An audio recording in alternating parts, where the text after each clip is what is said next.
Morning వాంకడి. ప్రస్తుతం ఈరోజు మన ఆల్ ఇండియా బైసికల్ రైడ్లో 9వ రోజు. నిన్న మనము ఆసిఫాబాద్ వచ్చాం కదా.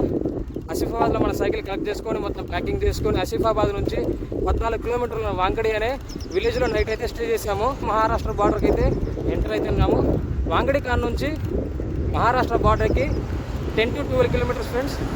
అఫీషియల్గా ఇవాళ మన ఆల్ ఇండియా బైసికల్ రైడ్లో డే 9లో మనమైతే ఎంటర్ అవ్వబోతున్నాము. ఇక్కడ నుంచి స్టేట్ క్రాస్ మహారాష్ట్ర, మధ్యప్రదేశ్, ఉత్తరప్రదేశ్ అలా అయితే వెళ్ళిపోతాం మనం.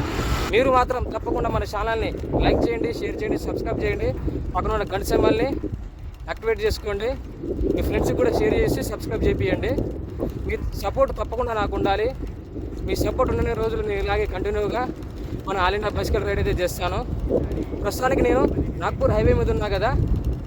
నాగ్పూర్ వరకు స్ట్రైట్ లైను. నాగ్పూర్ క్రాస్ అయిన తర్వాత ఒక చిన్న డైరెక్షన్ తీసుకొని అక్కడ నుంచి మళ్ళీ ఇదే హైవే టచ్ అవుతుంది ప్రయాగ్రాజ్ వరకు. ఇక్కడ నుంచి ప్రయాగ్రాజ్కి 850 కిలోమీటర్లు ఉంది ఫ్రెండ్స్. 850 కిలోమీటర్లు. అర్థం చేసుకోండి ఎంత దూరమో.